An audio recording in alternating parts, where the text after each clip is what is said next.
आज हम present indefinite या प्रेजेंट सिंपल टेंस के बारे में पढ़ते हैं। इसको हम प्रेजेंट इंडेफिनिट टेंस भी कहते हैं और प्रेजेंट सिंपल टेंस भी कहते हैं।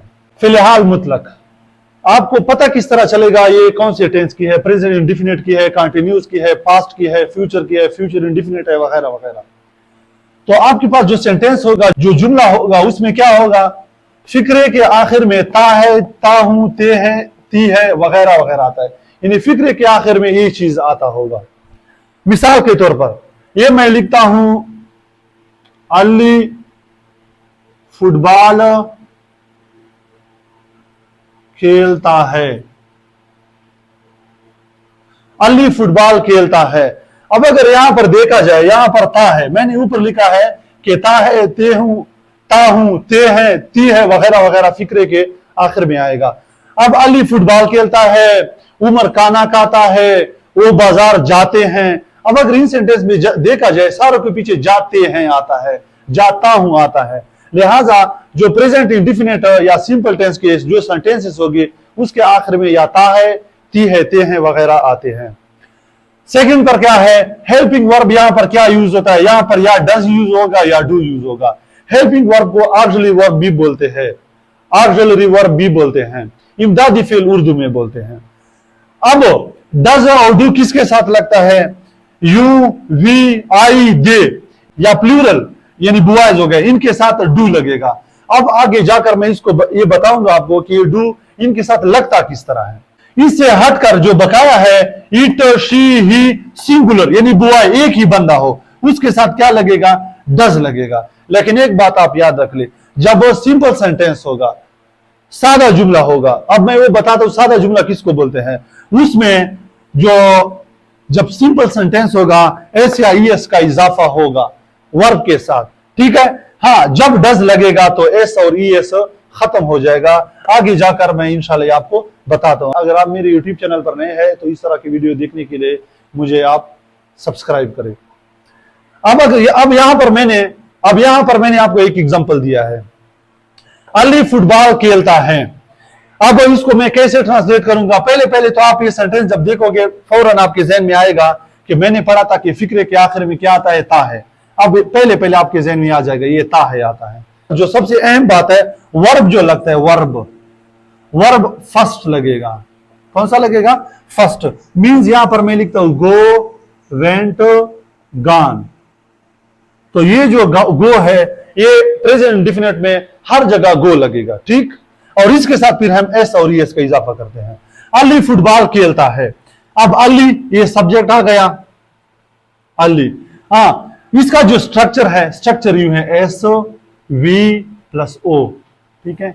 Subject, verb, object. अच्छा, अली आपके पास सब्जेक्ट आ गया। उर्दू के जितने भी फिक्रे होते हैं, उर्दू में इस तरह होता है, पहले होता है सब्जेक्ट, फिर होता है ऑब्जेक्ट और फिर होता है वर्ब। यानी आपके पास ये अली आ गया सब्जेक्ट, वर्ब जितने भी है अगर देखा जाए उनके पीछे ना आता है या ता आता है, ठीक है। मिसाल के तौर पर यानी ना समझो, खेलना, सोना, आना, जाना, रोना, दोना, ये जितने भी ना वाले ये अक्सर वर्ब होते हैं, ठीक है। अब ता है, अली फुटबॉल खेलता है। अब खेलने को क्या कहते हैं, ये तो पहले आपने वर्ब याद करने होंगे, गो, वेंट, गाना, arrived, sing, sang, sung, run, ran, run, वगैरह वगैरह, ये सारे आपने पहले से याद करने हैं। अब खेलने को बोलते हैं प्ले, प्लेड, प्लेड। अब मैंने आपको बोला था कि क्या लगता है, फर्स्ट फॉर्म लगता है, तो फर्स्ट यहां पर यानी गो एंड गान है। प्ले का क्या है, प्ले, प्लेड, प्लेड। तो आपके पास आएगा प्ले, अली प्ले फुटबॉल। ये आपके पास सब्जेक्ट है, ये वर्ब है और ये आपके पास आ गया ऑब्जेक्ट। अब मैंने आपको बोला था कि जब सिंगुलर होगा उसके साथ क्या यूज होगा, एस या ई एस। अब चूंकि ये सिंगुलर है, अली एक बंदा है, लिहाजा इसके साथ आएगा Ali plays football, Ali plays football. और ये जो सेंटेंस है इसको हम बोलते हैं सिंपल सेंटेंस। क्या बोलते हैं, सिंपल सेंटेंस, ठीक, या सादा जुमला, ठीक है, सादा जुमला। सेकंड पर आपके पास है इसका ये जो सेंटेंस हमारे पास है ये 3 टाइप्स अक्सर होते हैं, 4 होते हैं लेकिन 4 वाला हम लिखते नहीं। एक सिंपल सेंटेंस होता है, एक नेगेटिव सेंटेंस होता है, और थर्ड वन जो होता है इसको बोलते हैं इंटरोगेटिव सेंटेंस। अब नेगेटिव सेंटेंस का क्या बनेगा? नेगेटिव नाम से जाहिर है उसमें नहीं आया होगा। अली फुटबॉल खेलता है, अली प्लेस फुटबॉल। अब बनेगा अली फुटबॉल नहीं खेलता है। हाँ, अब क्या बनेगा? अली, मैंने बोला था जो सिंगुलर है उसके साथ क्या लगता है, जो आपके पास बनेगा हेल्पिंग वर्ब। हेल्पिंग वर्ब हमेशा सब्जेक्ट के बाद आता है, ये याद रखो। तो जो जब डज लगेगा तो ये एस मैंने कहा था ये फिर खत्म हो जाएगा। तो अली डज प्ले फुटबॉल,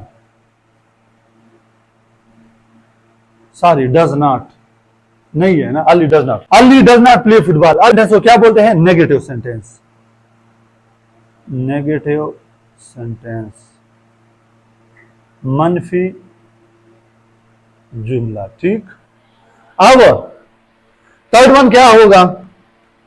क्या अली फुटबॉल खेलता है? क्या अली फुटबॉल खेलता है? हाँ, क्या क्वेश्चन हुआ है, नाम से जाहिर है जिधर क्वेश्चन आ जाए उधर इंटरोगेटिव मार्क आएगा, और इसे इसको बोलते हैं इंटरोगेटिव सेंटेंस, क्योंकि इसमें क्वेश्चन हुआ है। इंटरोगेटिव में जो आपका जो ये होता है डू डज होता है, जो हेल्पिंग वर्ब होता है उसको हम बाहर निकालते हैं, ये डज आ जाएगा बाहर। डज अली प्ले फुटबॉल, ये हो गए। कितना आसान है। और ये जो हमेशा याद रखिए आप, क्योंकि इंग्लिश पढ़ते हैं, इंग्लिश में ये चीजें काउंट की जाती है, एक क्वेश्चन मार्क लाजमी लगाओगे वरना आपसे मार्क काटे जा सकते हैं। इसको बोलते हैं इंटरोगेटिव सेंटेंस, सेंटेंस, सवालिया जुमला। ये सवालिया आपके पास आ गया, ये आपके पास मनफी जुमला आ गया, और ये आपके पास सादा जुमला आ गया। अगर आप मेरे YouTube चैनल पर नए हैं तो मेरे YouTube चैनल को सब्सक्राइब करें। आज ये और सेंटेंस मैंने लिखा है, वो काना काते हैं, पहचाना हमने ते है से। ठीक है, वो ज्यादा है मेरे ख्याल है इस्तेमाल हुआ है, मतलब ज्यादा लोग है। अगर एक बंदा होता तो हम लिखते वो काना काता है, अगर लड़की होती वो काना काती है, तो यहां से हम उसको दे सकते ही शीट का पता ऐसे ही चलता है। वो काना काते हैं मतलब ज्यादा लोग है। दे के साथ मैंने आपको बताया था, दे के साथ हम क्या ईट लगाएंगे, एस और एस का इजाफा नहीं करेंगे, वो इसलिए क्योंकि ये प्लूरल है, प्लूरल के साथ एस और एस का इजाफा नहीं होता। दे ईट मील, वो खाना खाते हैं, इसको बोलते हैं सिंपल सेंटेंस। वो खाना नहीं खाते, नहीं आ गया मीन नेगेटिव सेंटेंस हो गया। दे के साथ हमेशा डू लगता है, ठीक है, क्योंकि प्लूरल है। Do not eat the meal, वो खाना नहीं खाते हैं। क्या वो खाना खाते हैं, इसको बोलते हैं इंटरोगेटिव सेंटेंस, क्योंकि क्वेश्चन मार्क आए हुए बात पूछी गई है, तो होता है ये जो हेल्पिंग वर्ब होता है इसको हम बाहर निकालते हैं, और ये आपके पास बनता है डू दे ईट मील। अब अगर इसी को मैं कहूं, अगर आई के साथ यूज करो ईट आएगा, वी के साथ ईट आएगा, दे के साथ ईट आएगा, बॉयज के साथ ईट आएगा, क्योंकि ये सारे प्लूरल है। अच्छा, सेकंड पर क्या है?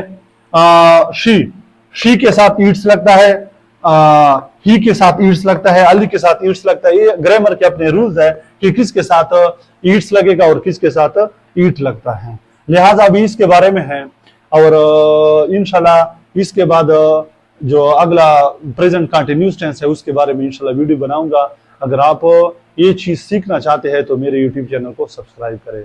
शुक्रिया।